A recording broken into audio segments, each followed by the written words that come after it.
Hi there, my brainwashed us. This is Josh with the Heretic coming at you today. Hi, how you doing?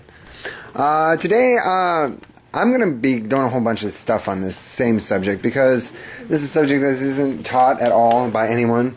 And so, seeing as though I'm the only person that follows it, I thought I should teach it. I'm going to be going into more detail. I just put out a video that's pretty much trying to cover all the bases, and it wasn't specific enough, and I'm jumping all around, and I had to heavily edit it, and I'm just like, you know what, I'm not going to do that. So what I'm going to do is I'm going to break it down into sections.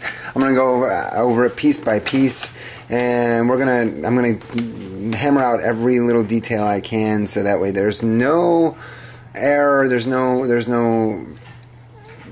way this can be misconstrued or misinterpreted. So first I'm going to start with the reason, okay, I quoted the 1 Corinthians 14 where it talked about that women are supposed to be in silence in the churches and not forbidden for them to speak.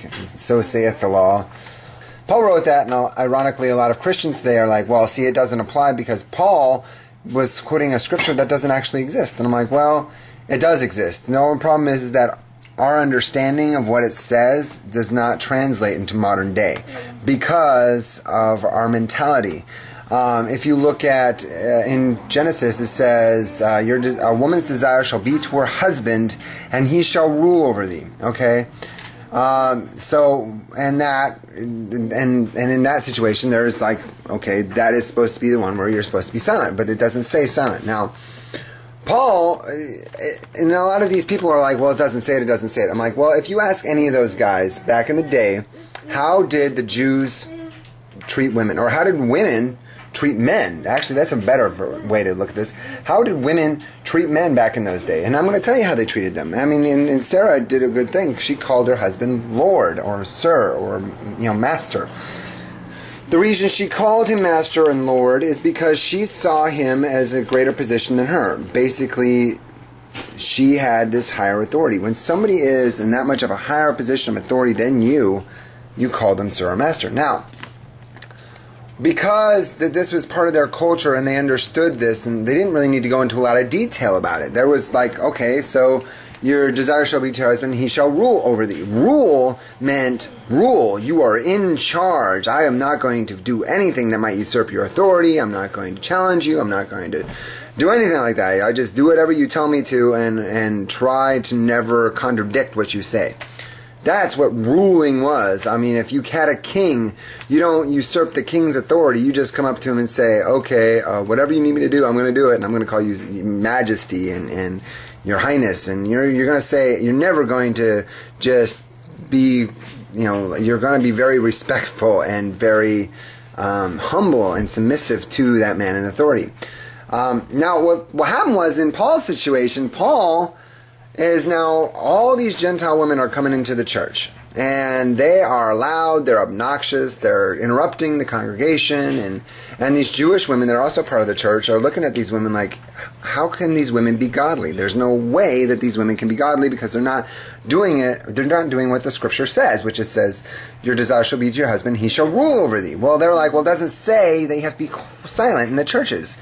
So Paul was like, listen, it does say it. You don't understand what it's saying. When it says a man will rule over a woman, it means that he is in authority, and that means you do not speak. And he goes into detail about it. He says you do not speak, you do not teach, you do not, you call your husband Lord. It's like he was basically defining what it means to have a man rule over a woman. That was the whole point.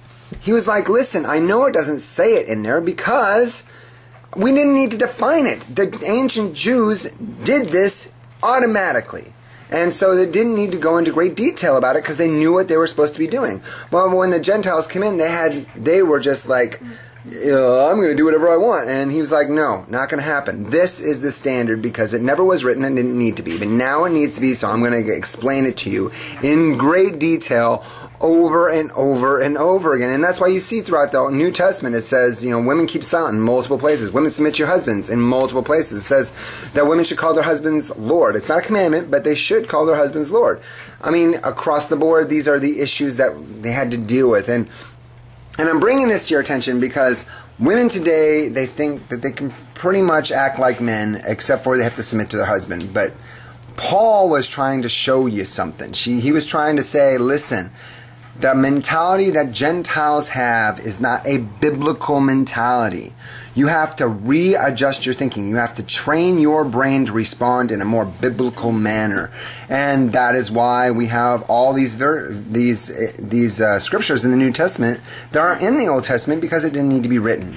He said, rule over your husband shall rule over you. They were like, okay.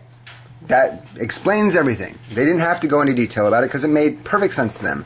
Gentiles ever had to have it spelled out, and so Paul was more than willing to do that. Anyway, I hope this makes sense to you, and if it doesn't, I hope it offends you, but either way, I'm the heretic. Peace, love, and grooviness forever. I'm out of here. Love you. Bye-bye. Huzzah!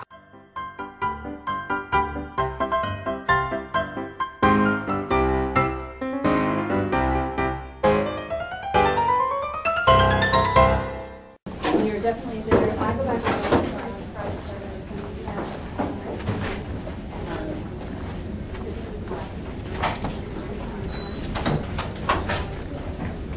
I'm gonna run away. Hey, do you know when the baby last ate? It's probably eating right now. Okay. Eat since 5 o'clock, do you know? The baby? I'll ask Mama. Yeah. I'm just looking when the last nursery. Okay. Can I knock? Should I knock? Say, may we come in? May we come in? I have a question. Mom, we didn't see In you. terms of this, no? No, we didn't see you. Okay, so now, I want to this go walk one is again. for his All right. attachment to me, and this is